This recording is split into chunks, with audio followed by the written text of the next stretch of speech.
الحمد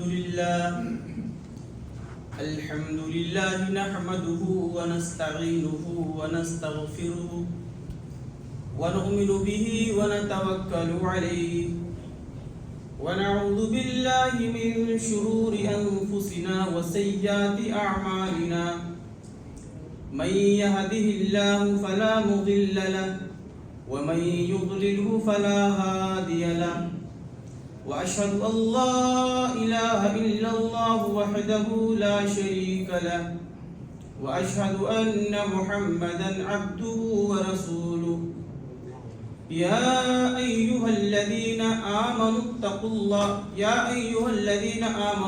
الله حق تقاته ولا تموتن إلا وأنتم مسلمون يا أيها الناس اتقوا ربكم الذي خلقكم من نفس واحدة وخلق منها زوجها وبث منهما رجالا كثيرا ونساء واتقوا الله الذي تساءلون به والأرحام إن الله كان عليكم رقيبا يا أيها الذين آمنوا اتقوا الله وقولوا قولا سديدا يصلح لكم أعمالكم ويغفر لكم ذنوبكم ومن يطع الله ورسوله فقد فاز فوزا عظيما أما بعد فإن خير الحديث كتاب الله وخير الهدي هدي محمد صلى الله عليه وسلم وشر الأمور محدثاتها وكل محدثة بدعة وكل بدعة ضلالة وكل ضلالة في النار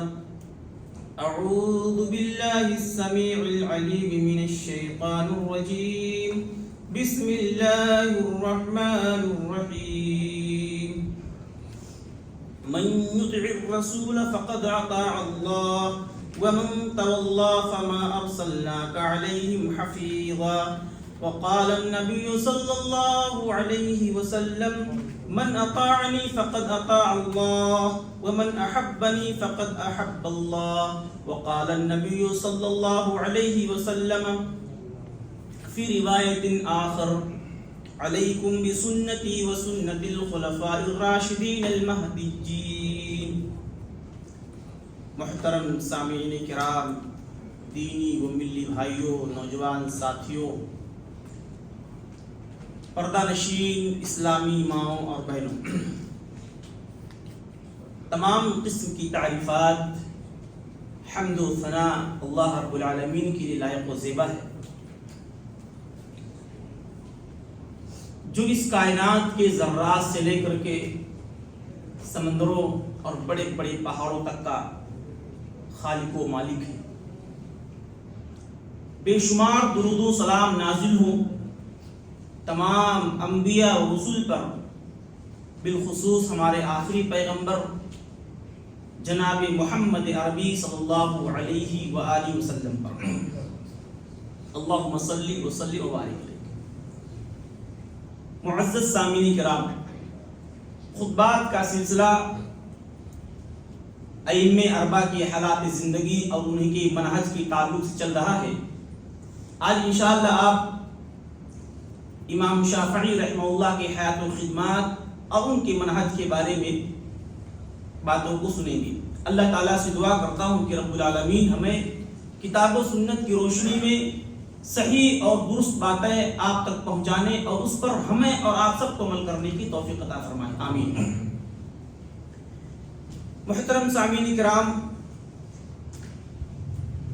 آپ اس بات سے بالکل آشنا ہیں اور اچھی طریقے سے جانتے ہیں کہ دنیا کی جو تخلیق ہے، دنیا جو بنائی گئی ہے، اس دنیا کے اندر جو انسان بنائے گئے ہیں، یہ سب ہمارے لیے ایک آزمائش گاہ ہے، ایک امتحان گھر ہے، اور آخرت جو بنائی گئی، جنت جو بنایا گیا، وہ دار القرار ہے، وہ ہمیشہ والی زندگی ہے، وہ دائمی زندگی ہے، وہ بقا والی زندگی ہے، وہ لافانی زندگی ہے۔ لہذا اللہ رب العالمین نے جب ہم تمام انسانوں کی تخلیق کی اور کرنے کے بعد اللہ رب العالمین نے مقصد کا اظہار کر دیا، وما خلقت الجن والانس الا ليعبدون، ہماری تخلیق کا جو اصل مقصد ہے عبادت ہے۔ عبادت کی جتنی انواع ہیں، جتنی اقسام ہیں، وہ تمام انواع و اقسام اللہ رب العالمین کے لیے خالص ہونا چاہیے۔ اس عبادت میں کسی قسم کا کوئی شریک نہیں، کوئی ساجی نہیں، کوئی ریا نہیں، کوئی نمود نہیں، کوئی دکھاوا نہیں، تب تو ہماری زندگی کا اصل مقصد حاصل ہوگا۔ ورنہ اگر عبادت جیسی عظیم چیز کو ہم غیر اللہ کے لیے، غیروں کے لیے یا اللہ کے لیے ہی نہ انجام دیں تو پھر ہماری زندگی بے مقصد اور بیکار ہو جائے گی۔ بہرحال ہم آپ کے سامنے امام شافعی رحمہ اللہ کے تعلق سے ان کی حیات، ان کی خدمات اور ان کے حالات زندگی کے بارے میں گفتگو کریں گے۔ امام شافعی رحمۃ اللہ علیہ کا اصل نام کیا تھا؟ امام شافعی رحمہ اللہ کا اصل نام محمد تھا، کنیت ابو عبداللہ تھی۔ آپ کا خاندانی تعلق بنو مطلب سے ملتا ہے، یعنی 7ویں پشت اللہ کے نبی کے خاندان سے ملتا ہے، 7ویں پشت۔ سلسلہ نام اس طریقے سے ہے: محمد بن ادریس بن العباس بن عثمان بن شافع بن سائب بن عبید بن عبد یزید بن ہاشم بن عبد مطلب بن عبد مناف بن عبد المطلبی القرشی، یہ آپ کا الہاشمی، یہ آپ کا نسب نامہ ہے۔ اس طریقے سے آپ کی پیدائش جو مشہور باتیں ہیں، مشہور قول ہے، 150 ہجری میں آپ پیدا ہوئے اور فلسطین کے شہر غزہ میں آپ پیدا ہوئے۔ 2 سال کی عمر میں آپ کی والدہ وہاں سے لے کر کے آپ کو مکہ مکرمہ لے کر کے چلی آئیں اور یہیں رہ کر کے آپ نے الحمدللہ 7 سال کی عمر میں قرآن مجید کو حفظ کر لیا، اور جب 10 سال کی عمر ہوئی تو آپ کے استاذ امام مالک رحمۃ اللہ علیہ کی کتاب جو موطا امام مالک لکھی گئی تھی، ان کے کہنے کے مطابق کہ 9 دن کے اندر 10 سال کی عمر میں ہم نے موطا امام مالک کو حفظ کر لیا تھا، اور 15 سال کی عمر میں تقریباً 10,000 احادیث امام شافعی رحمہ اللہ نے یاد کر لی تھی۔ امام شافعی رحمہ اللہ کی ذہانت اور فطانت کے بارے میں بہت مشہور قول ہے۔ آپ کے اساتذہ، آپ کے شاگرد اور آپ کے ہم معاصر لوگوں نے بیان کیا کہ امام شافعی رحمہ اللہ بہت ذہین تھے، بہت زیادہ ذہین تھے، اور آپ کی والدہ محترمہ، آپ کی والدہ ماجدہ ہر روز نماز فجر کے لیے مسجد نبوی تک آپ کو لایا کرتی تھی تاکہ آپ نماز با جماعت ادا کریں، یہ آپ کی خاصیت ہے۔ اور اسی طریقے سے امام شافعی رحمہ اللہ کے بارے میں آتا ہے کہ آپ بہت زیادہ سخی اور فیاض تھے۔ ایک دفعہ کا واقعہ ہے کہ عید کے موقع پر آپ کے گھر میں کچھ کھانے پینے کو نہیں تھا، آپ کی اہلیہ نے کہا کہ کہیں سے کچھ قرض وغیرہ لے آئیے تاکہ عید کے موقع پر ہماری جو ضروریات وہ پوری ہو جائے۔ آپ نے کسی سے 70 دینار قرض لے لیا۔ گھر لاتے لاتے راستے میں ایسے لوگ مل گئے جو محتاج تھے، مسکین تھے، فقیر تھے، ضرورت مند تھے۔ امام شافعی رحمہ اللہ نے بلا کچھ تردد کے وہ تمام تقریباً 50 دینار لوگوں میں تقسیم کر دیا۔ 20 دینار جو کچھ بچا کچا تھا گھر لے کر آ رہے تھے، گھر پہنچے جیسے ہی انہوں نے اپنی بیوی کو وہ 20 دینار دینے کی کوشش کی، تب تک 1-2 لوگ اور آ گئے، انہوں نے اپنی ضروریات پیش کر دی۔ امام شافعی رحمہ اللہ نے ان تمام دینار کو ان لوگوں کو دے دیا۔ پھر جب اپنا واقعہ اپنی بیوی کو بتلایا تو آپ کی بیوی نے کہا آپ یہی سب کچھ کرتے رہتے ہیں، گھر میں کچھ کھانے پینے کے لیے نہیں ہے، لیکن یہ سخاوت، یہ فیاضی، یہ دلیادری اللہ رب العالمین نے کسی نیک بندے کو خواب میں دکھلا دیا، بتلا دیا۔ انہوں نے امام شافعی رحمہ اللہ کے لیے 1000 دینار بطور ہدیہ بھیجا، سلام کہا۔ امام شافعی رحمہ اللہ جب کسی سفر سے یا کسی وقت یا کسی نماز کے وقت، غالباً نماز سے فارغ کے بعد جب وہ اپنے گھر کو آ رہے تھے تو دیکھا کہ گھر کے دروازے پہ ایک قاصد کھڑا ہوا ہے. انہوں نے آپ کو سلام کیا, 1000 دینار دے کر کہا کہ فلاں صاحب نے آپ کو عطیہ کیا ہے. انہوں نے اس 1000 دینار کو لے کر کے ان کا شکریہ ادا کیا, ان کو سلام بھیجا. یہ سخاوت اور فیاضی کی مثال ہے.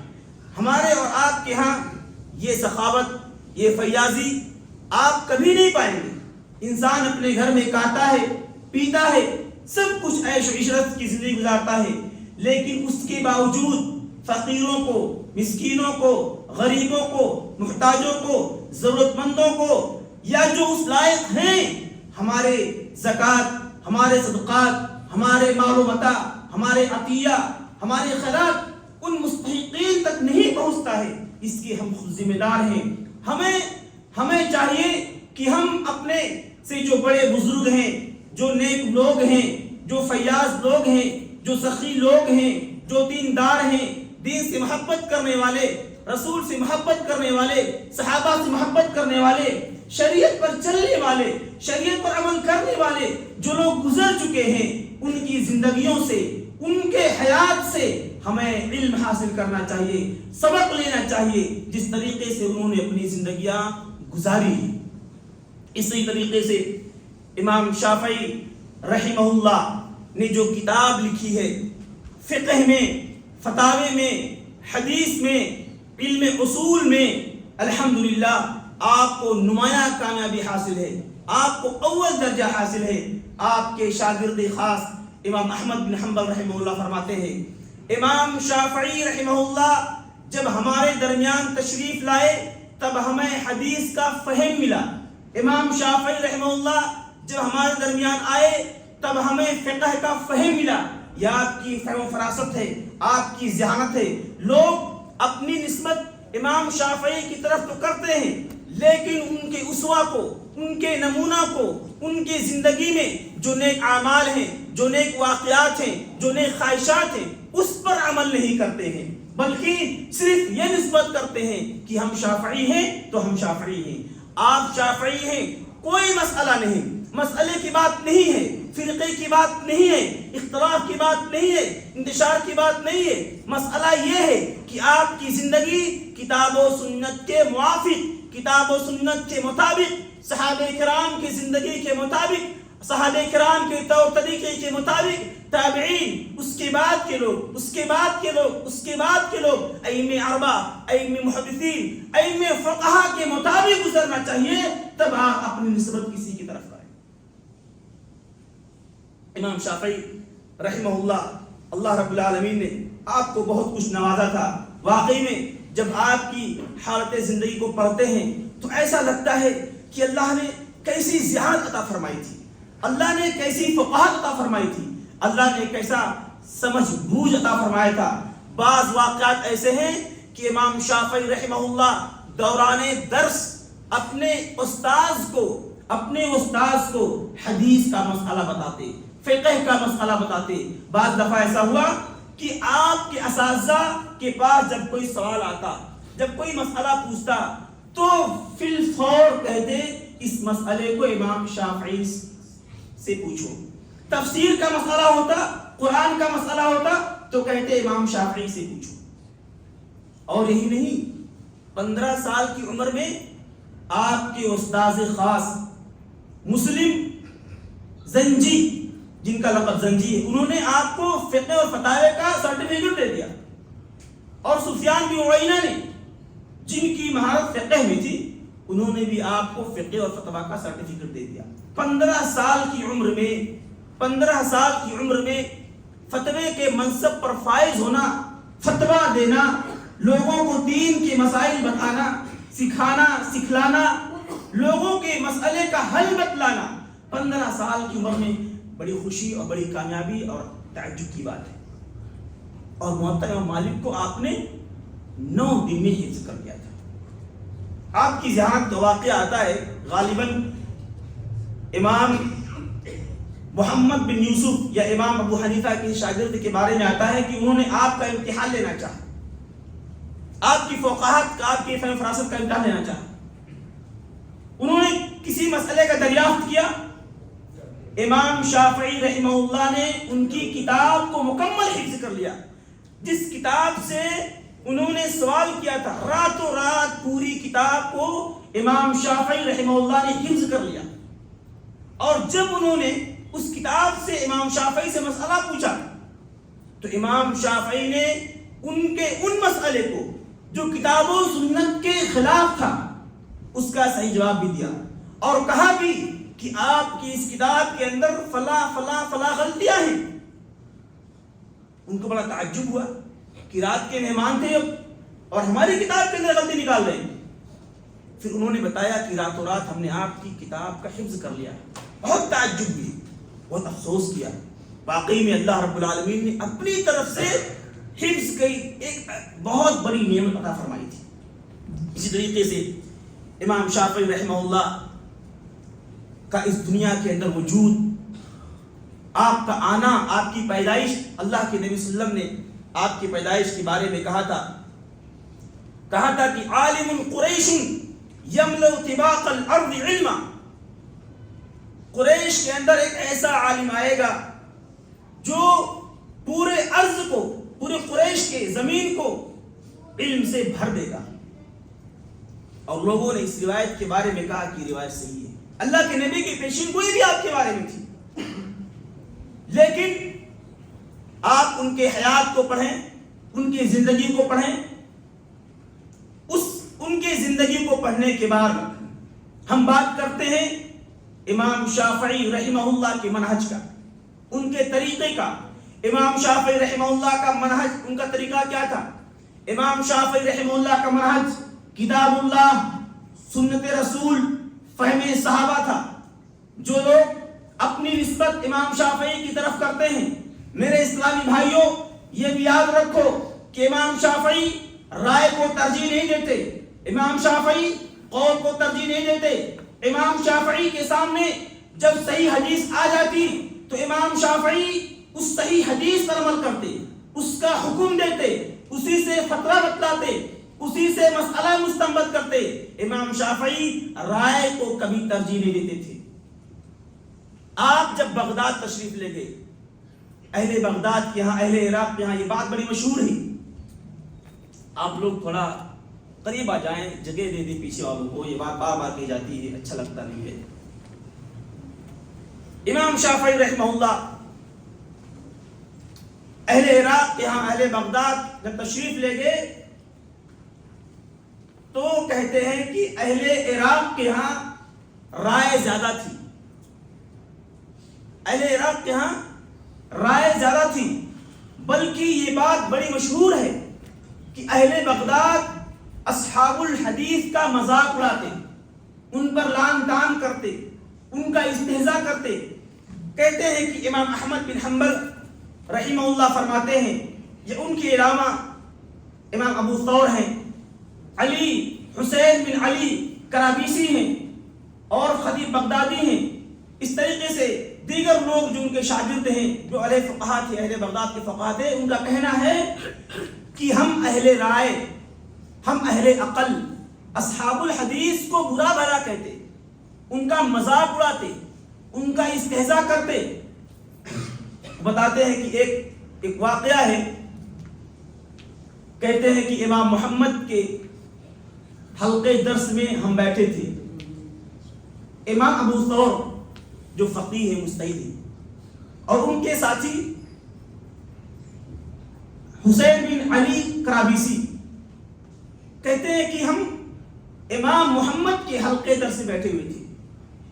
ہم کو خبر لگی کہ عراق میں، بغداد میں امام شافعی رحمہ اللہ آئے ہوئے ہیں، امام شافعی رحمہ اللہ آئے ہوئے ہیں. تو انہوں نے کہا چلتے ہیں ہم سیر و تفریح کے لیے، ان کا مذاق اڑانے کے لیے چلتے ہیں ان کے پاس. امام شافعی رحمہ اللہ کے پاس آئے. کون لوگ آئے؟ یہ بات یاد رکھیں، اہل الرائے تھے، اہل عقل والے تھے. ان کے پاس حدیث نہیں پہنچی تھی، دین کے مسئلے میں، دین کے معاملے میں عقل سے کام لیتے تھے. ان کے یہاں یہ چیز بڑی مشہور تھی. آج بھی بغداد کے اندر، عراق کے اندر شریعت، کتاب اللہ، سنت رسول کو چھوڑ کر لوگ فتوے پر، فقہ پر، اجتہاد پر، عقل پر، رائے کو ترجیح دیتے ہیں، جبکہ سامعین یہ بات یاد رکھیں، یہ بات نوٹ کر لیجئے کہ شریعت کتاب اللہ کا نام ہے، شریعت سنت رسول کا نام ہے، شریعت فہم صحابہ کا نام ہے، شریعت نہج صحابہ کا نام ہے۔ فقہ، اجتہاد، قول، رائے، ان کی فلاں کی بات کا نام دین نہیں ہے۔ دین کا ڈیپینڈ، دین کا انحصار کتاب اللہ پر ہے، سنت رسول پر ہے۔ آپ ائمہ اربعہ کی زندگیوں کو پڑھ لیجئے، جیسا کہ میں نے بیان بھی کیا ہے کہ تمام ائمہ اربعہ کا منہج کیا تھا۔ ائمہ اربعہ کا منہج کتاب اللہ تھا، سنت رسول تھا، فہم صحابہ تھا۔ ائمہ اربعہ کے یہاں رائے نہیں چلتی تھی، عقل نہیں چلتی تھی۔ دین کے مسئلے میں اگر صحیح حدیث مل جاتی تو کہتے تھے یہی میرا منہج ہے، یہی میرا دین ہے۔ آج لوگوں کے یہاں کیا ہے؟ لوگوں کے یہاں کتاب اللہ سنت رسول کو چھوڑ کر کہتے ہیں ہم فلاں فلاں فلاں والے۔ بہرحال امام شافعی کے پاس جب وہ لوگ پہنچے تو انہوں نے کسی مسئلے میں امام شافعی رحمہ اللہ نے سوال کیا۔ امام شافعی رحمہ اللہ نے اس مسئلے میں کہا قال اللہ قال رسول، پھر پوچھا، کہا قال اللہ قال رسول۔ اس کے بعد امام ابو ثور متاثر ہوئے، تعجب میں پڑ گئے کہ ہم کیا بتلاتے تھے، کیا کہتے تھے، امام شافعی کیا بتلا رہے ہیں۔ اس کے بعد کہتے ہیں کہ ہم امام شافعی کے حلقے درس میں گئے۔ امام شافعی کے حلقے درس میں جب گئے تو جب ہم نے ان سے کتاب اللہ، سنت رسول، منہج صحابہ اور دین کے اصول کو سیکھا، تب ہمیں جا کر کے صحیح منہج، صحیح مسلک ملا۔ اس کے بعد کہتے ہیں کہ جو ہم نے سوال پہلے کیا تھا، امام شافعی نے اس سوال کا جواب ہم کو اس دن دیا جب ہم ان کے درس میں 1 مہینہ مسلسل بیٹھے، اس کے بعد ہم کو جواب دیا۔ تو انہوں نے کہا کہ جب ہم نے آپ سے پہلی بار سوال کیا تھا تو آپ نے جواب نہیں دیا، تو کہا کہ اس وقت تم لوگ کٹ حجتی کے لیے آئے تھے۔ آج لوگوں کے ہاں جب کسی مسئلے میں کتاب اللہ پیش کریں، سنت رسول پیش کریں، صحابہ کا منہج پیش کریں، آپ کا طریقہ پیش کریں، تو لوگ کہتے ہیں ہم جو ہے حنفی مسئلے سے تعلق رکھتے ہیں، ہم شافعی مسئلے سے تعلق رکھتے ہیں، ہم تو حنبلی ہیں، ہم تو مالکی ہیں۔ میرے پیارو ساتھیوں، دین میں مسئلہ نہیں، مسلک پرستی دین میں نہیں ہے۔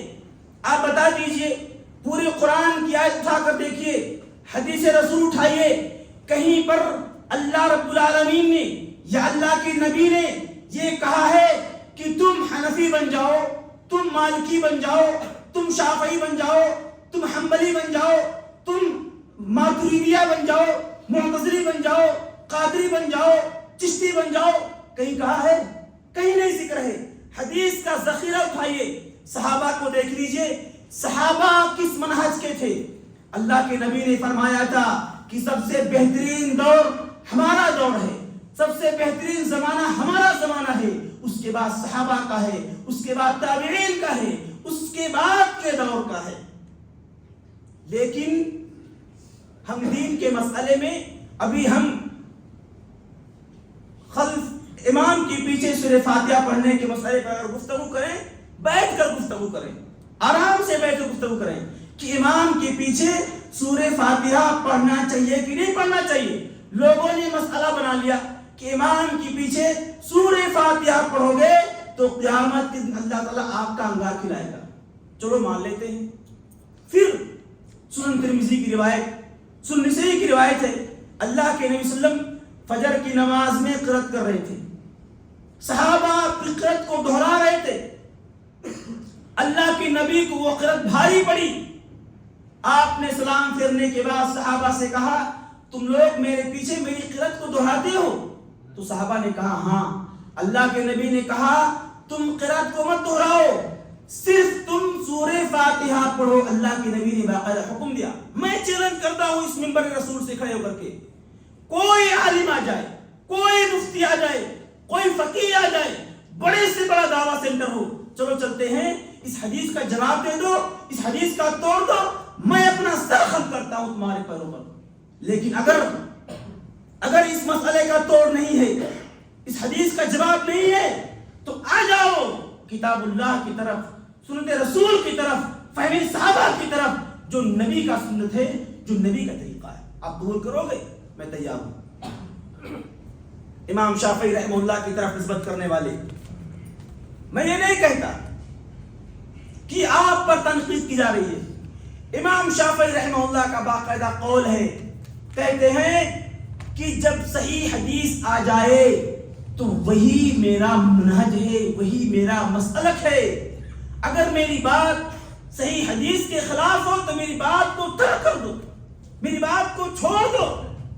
حتیٰ کہ بعض مقام پہ امام شافعی رحمہ اللہ نے فرمایا ہے, کہا ہے کہ وَاشْهَدُوا عَلَىٰ أَنِّي رَاجِعٌ عَنْ قَوْلِي إِلَىٰ حَدِيثِ رَسُولِ اللَّهِ صلی اللہ علیہ وسلم وَإِن كُنْتُ فَقْبَلَيْتُ فِي قَبْرِي. کہا تم لوگ گواہ ہو, میں اپنی بات سے, میری وہ بات جو خلاف سنت ہے, جو خلاف قول رسول ہے, جو کتاب اللہ کے خلاف ہے, ان باتوں سے رجوع کرتا ہوں اور میں صحیح حدیث کی طرف پلٹ کر آتا ہوں. اے میرے لوگوں, اگر میں مر جاؤں, میرا جسم مٹی بن جائے, میرے مرنے کے بعد بھی میں اپنی قول سے رجوع کرتا ہوں جب صحیح حدیث آ جائے. ایک دوسرے مقام پہ امام شافعی نے کہا ان قول من قال تعرض السنة على القرآن فإن وافقت ظاهره وإلا استعملنا ظاهر القرآن وتركنا الحديث جهل. یہ سن لو, جو لوگ کہتے ہیں کہ سنت تو قرآن پر پیش کیا جائے, اگر سنت یعنی حدیث قرآن کے موافق ہو تو عمل کیا جائے گا, لیکن اگر حدیث قرآن کے معارض ہوگا تو عمل نہیں کیا جائے گا, یہ جہالت ہے. امام شافعی نے فرمایا ہے آپ دین کے مسئلے میں آپ کی باتیں کیا ہوتی ہے, آپ کی باتیں یہی رہتی ہیں کہ ہمارا مسئلک یہ ہے, ہمارے مسئلک میں باتیں یہ ہے, ہم ایسا ایسا کام کریں گے. ایک صاحب راستے میں ملاقات ہوئی, یہ حقیقی واقعہ ہے. ایک صاحب نے طلاق کا مسئلہ پوچھا چلتے چلتے. میں نے کہا بھائی دیکھیے, طلاق کے معاملے میں یہ ہے کہ شریعت نے آپ کو 2 موقع دیا ہے. اگر 2 موقع میں آپ نے رجوع کر لیا تو آپ کے لیے خیر ہے. اگر تیسرے موقع میں آپ نے بیوی کو طلاق بول دیا تو طلاق بائن واقع ہو گئی, آپ کے لیے بیوی حرام ہو گئی. پھر انہوں نے کہا, بھائی ان کا نام مت لے لو نا, انہوں نے کیا کہا کہ مولانا صاحب اگر چوتھی اور 5ویں بار طلاق نہیں ہوگی تو ہم نے کہا کہ 2 بارڈر ہے, تیسرے پہ گئے تو چوتھا موقع نہیں, بیوی آپ کے لیے حرام ہو گئی. پھر انہوں نے کہا کہ نہیں, اگر چوتھی بار 5ویں بار طلاق دے دیا جائے تو جناب علی قرآن مقدس اٹھا کر کے دیکھ لیجئے, الطلاق مرتان, شریعت میں 2 طلاق ہے. تیسری طلاق آپ کو جو موقع دی جاتی ہے وہ یہ کہ 2 کے اندر رجوع کر لیں گے تو بیوی آپ کی ہوگی. تیسرا بارڈر اگر کراس کیا تو بیوی آپ کے لیے ہمیشہ کے لیے حرام ہو جائے گی. اور وہ غالباً مجھے لگ رہا وہ مسئلہ حنفی کے ماننے والے ہیں. اور یہ بات منبر سے میں کہہ رہا ہوں, طلاق کے مسئلے میں سب سے زیادہ صحیح اور درست اگر کسی کے ہاں مسئلہ ہے تو اصحاب الحدیث اہل الحدیث کے ہاں ہے. اب ان کے یہاں ہوتا کیا ہے, اب اگر ان کے یہاں جائیں گے تو مفتی اور قاضی حلالہ کے نام پر, نعوذ باللہ من ذلک, میں اس تک نہیں جانا چاہتا. وہ مسئلہ آئے گا, وہ بات آئے گی تو سیدھے ایک اس پر تقریر کریں گے طلاق کے موضوع پہ. آئیے امام شافعی رحمہ اللہ کے تعلق سے باتیں اور سن لیجیے. امام شافعی رحمہ اللہ نے فرمایا اذا رأيتم کلامی یخالف الحدیث فاعملوا بالحدیث واضربوا کلام الحی. جو لوگ امام شافعی کی تقلید کرتے ہیں, امام شافعی کے پیچھے چلتے ہیں, سب کچھ امام شافعی کو مانتے ہیں, میرے بھائیوں یہ بات سن لو. امام شافعی نے کہا اذا رأيتم کلامی یخالف الحدیث, جب میری بات حدیث کے خلاف ہو جائے, فعملوا بالحدیث, تو حدیث پر عمل کرو, واضربوا کلامی الحائط, اور میری بات کو دیوار پر مار دو. یہ باتیں امام ابو حنیفہ نے بھی کہا, یہ باتیں امام مالک نے بھی کہی, یہ باتیں امام شافعی نے بھی کہا, یہی بات امام احمد بن حنبل نے کہا. آگے دیکھیے، اگر جن کو دیکھنا حوالہ ہے الاحتجاج الشافی للخطیب جلد نمبر 1 صفحہ نمبر 8 پر ہے. ذم الکلام للحروی جلد نمبر 3 صفحہ 48 پر ہے. امام شافعی کا ایک قول اور ہے، اذا وجدتم فی کتابی خلاف سنت رسول اللہ فقولوا بسنت رسول صلی اللہ علیہ وسلم ودعوا ما قلت وفي رواية فاتبعوها ولا تلتفتوا الى قول واحد احد. امام شافعی کا کہنا ہے کہ جب تم میری بات کو خلاف سنت خلاف رسول پاؤ تو میری بات کو چھوڑ دو، اور کہتے ہیں بے سنت سلمہ ودعو، اور اللہ کے نبی کی سنت کو لازم پکڑو، میری بات کو چھوڑ دو. وہ دوبارہ اس بات کو کہتے ہیں فاتبعوها، نبی کی سنت کی اتباع کرو، اللہ کے کلام کی اتباع کرو. ولا تلتفتوا الى قول احد، کسی ایک کی بات کی طرف ٹیک لگا کے نہ بیٹھ جاؤ. جو کچھ یہی کہیں، جو کچھ جن سے آئے وہی اصل دین ہے. دین میں مسئلے میں صحابہ کے ہاں اختلاف تھا، صحابہ کے ہاں مسئلے میں اختلاف تھا، شدت پسندی نہیں تھی، دشمنی نہیں تھی، جھگڑا نہیں تھا، گالی گلوچ نہیں تھا. آج اگر کسی کو سنت کی طرف دعوت دی جائے، صحیح منہج کی طرف دعوت دی جائے، صحیح دین کی طرف دعوت دی جائے اور کہا جائے میرے بھائیو چلے آؤ کتاب اللہ کی طرف، چلے آؤ سنت رسول کی طرف، چلے آؤ فہم صحابہ کی طرف، چلے آؤ تابعین کے طریقے کی طرف، تو لوگ گالیاں دیتے ہیں، لوگ جھگڑا کرتے ہیں، مار پیٹ کی نوبت آ جاتی ہے. اور لوگوں اگر تمہیں کتاب اللہ پسند نہیں، سنت رسول پسند نہیں، صحابہ کا نہج پسند نہیں، صحابہ کا فہم پسند نہیں، تو بتاؤ کل قیامت کے دن اللہ کو کیا منہ دکھاؤ گے؟ اللہ کے نبی نے فرمایا علیکم بسنتی وسنت الخلفاء الراشدین المہدیین. اللہ کے نبی نے کہا میری سنت کو لازم پکڑو، میرے صحابہ کی سنت کو لازم پکڑو، یہاں تک کہ کہا کہ اس کو دانت سے جکڑ لو. اور اللہ کے نبی اپنے آخری وقت میں کیا فرماتے تھے؟ کہتے ہیں ترکت فیکم امرین لن تضلوا ما تمسکتم بہما کتاب اللہ وسنت رسول اللہ. اے لوگوں، اللہ کے نبی آخری عمر میں، آخری لمحے میں وصیت فرما رہے ہیں کہ تمہارے درمیان 2 چیزیں میں چھوڑ کر جا رہا ہوں، ایک اللہ کی کتاب، ایک نبی کی سنت. بتاؤ کیا اللہ کی نبی نے کہا کہ تم فلاں فلاں فلاں کی طرف نسبت کر کے بیٹھ جانا وہی سب کچھ دین ہے؟ ہم آپ سے پوچھتے ہیں آپ کیوں شافعی ہو گئے، آپ کیوں حنفی ہو گئے، آپ کیوں مالکی ہو گئے، آپ کیوں حنبلی ہو گئے؟ کیا امام شافعی نے کہا اپنی نسبت میری طرف کرو؟ کہا؟ پھر یہ شافعی ہونا، یہ حنبلی ہونا، یہ مالکی ہونا، یہ حنفی ہونا، یہ دین ہے، یہ شریعت ہے، یہ نبی کی سنت ہے، یہ صحابہ کا طریقہ ہے؟ دین کیا ہے؟ دین میں اصل کیا ہے؟ دین کتاب اللہ ہے، سنت رسول ہے، اور دین میں اصل کتاب اللہ، سنت رسول اور فہم صحابہ ہے. صحابہ نے قرآن کو کیسے سمجھا، صحابہ نے حدیث کو کیسے سمجھا، اس طریقے پر ہمیں سمجھنا ہوگا، تب تو ہم صحیح منہج پر، صحیح دین پر ہیں. ورنہ اللہ رب العالمین کو قیامت کے دن کیا منہ دکھاؤ گے؟ اللہ کے نہیں فرماتے ہیں، اللہ کی فرماتے ہیں، کہتے ہیں کہ من احبنی فقد احب اللہ، من اطاعنی فقد اطاع اللہ، ومن احبنی فقد احب اللہ. جس نے میری اطاعت کی اس نے اللہ کی اطاعت کی، جس نے مجھ سے محبت کی اس نے اللہ سے محبت کی. بعض لوگ قرآن اور سنت میں فرق بتلاتے ہیں، قرآن کچھ اور ہے، سنت کچھ اور ہے. اسی طریقے سے آج ہمارے معاشرے کے اندر ایسے لوگ پائے جاتے ہیں جن کو کتاب اللہ، سنت رسول سے کوئی لینا دینا نہیں ہے. ان کے یہاں باقاعدہ ہمارے امام کا قول، ہمارے حضرت کا قول جیسے بغداد والے کرتے تھے، اہل الرائے کرتے تھے. آپ افسوس کریں گے، پڑھیں گے، تفصیلی بات ہے کہ اہل بغداد اصحاب الحدیث کو گالیاں دیتے تھے، ان کا مذاق اڑاتے تھے، برا بھلا کہتے تھے. امام شافعی رحمہ اللہ جب تشریف لے گئے، آپ کے ذریعے سے حدیث کی تعلیم نشر و اشاعت پائی، حدیث کی تعلیم فروغ پائی، صحیح فقہ، صحیح منہج، صحیح باتیں، صحیح مسئلہ لوگوں تک پہنچا تو لوگ توبہ کیے، لوگ واپس آئے، امام شافعی رحمہ اللہ کے دامن میں آ کر کے کہا اب کتاب اللہ اور سنت رسول اور فہم صحابہ کے تحت اب زندگی گزاریں گے۔ آج اگر آپ کسی کو دین کا مسئلہ، دین کی باتیں بتلائیں تو لوگ کیا کہتے ہیں؟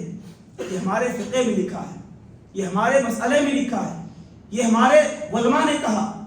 ابھی ایک صاحب بتلا رہے تھے، کہہ رہے تھے کہ مولانا یہاں چلتا ہے کہ زندگی میں ایک بار مسلک تبدیل کر سکتے ہو۔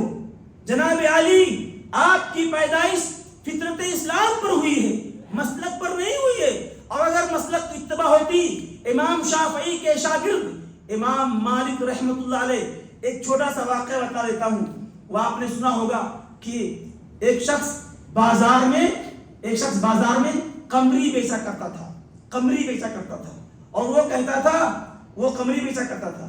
ایک دفعہ شام کو قمری بیچا، اور جو آدمی قمری خرید کر لے گیا تھا نا، وہ لا کر کے واپس کر گیا۔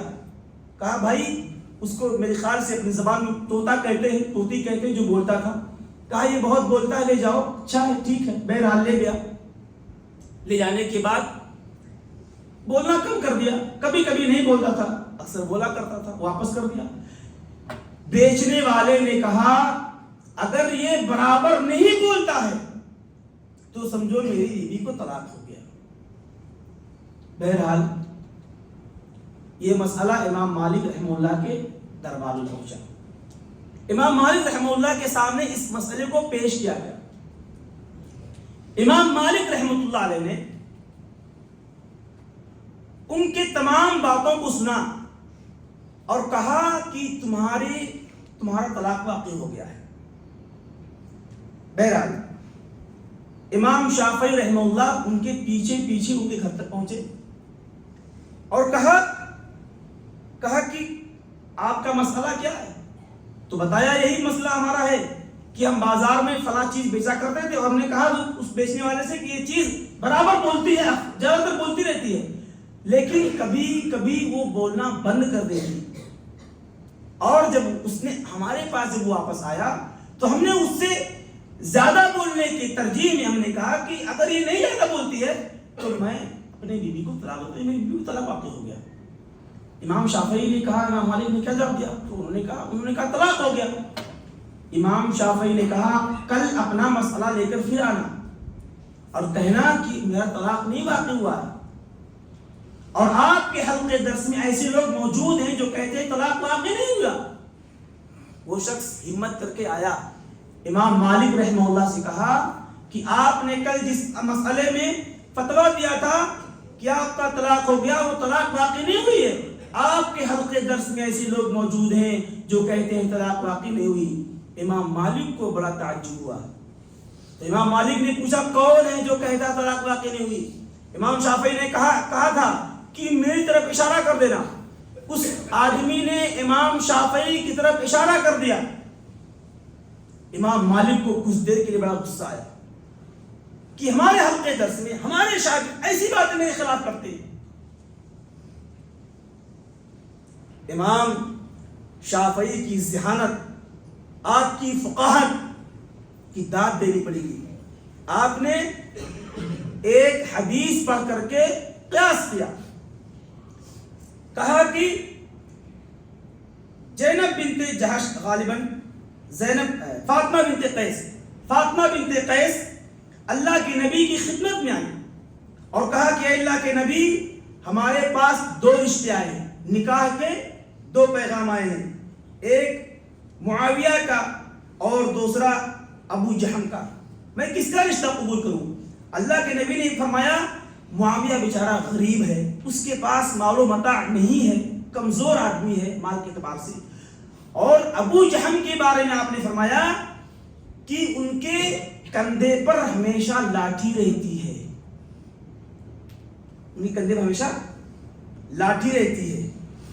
تو کیا اس کا مطلب کہ ابو جہم ہمیشہ لاٹھی رکھ کے کندھے پہ سویا کرتے تھے، گھوما کرتے تھے؟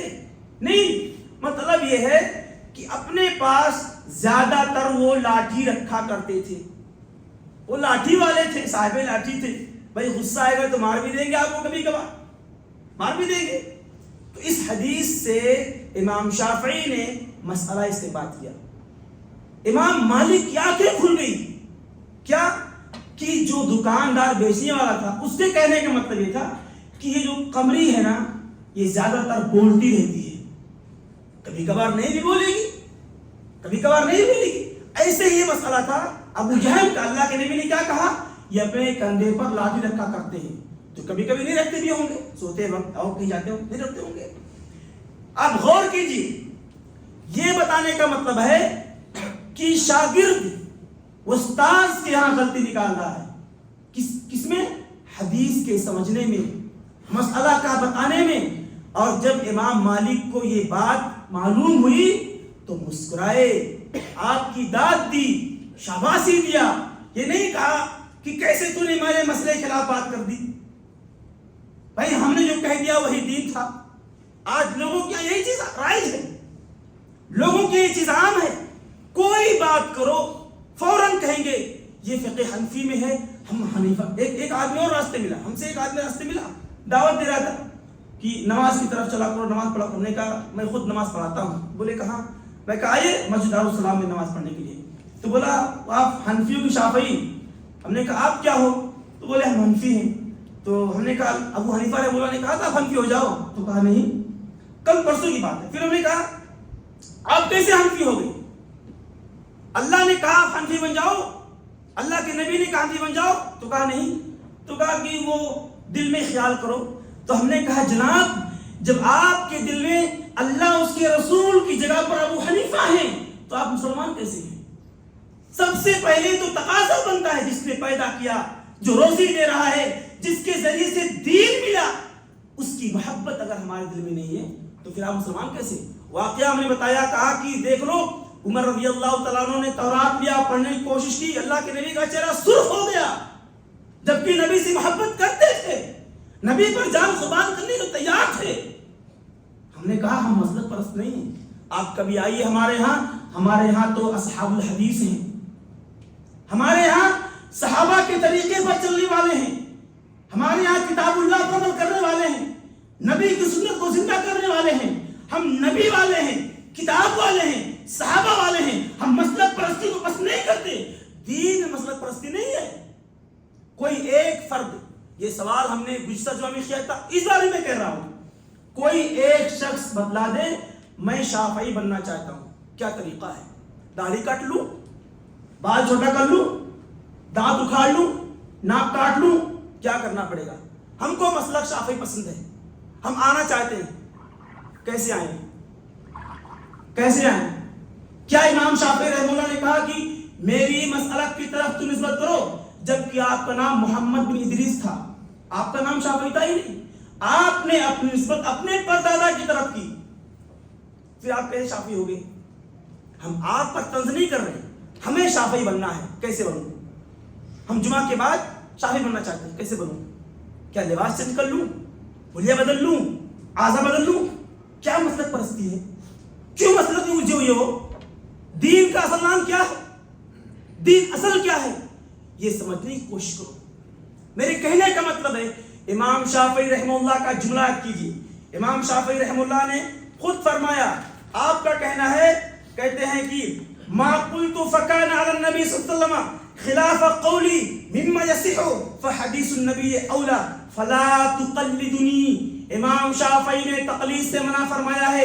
اے لوگو سن لو، دین میں تقلید نہیں ہے، تقلید پرستی نہیں ہے. جو ہمیں غیر مقلد کہتے ہیں ان کو میں کہتا ہوں ابوبکر، عمر، عثمان، علی، فاطمہ، عائشہ، زینب، خدیجہ سب غیر مقلد تھے، ہم بھی غیر مقلد ہیں. آپ کہتے رہیے، کوئی فرق نہیں پڑتا ہے.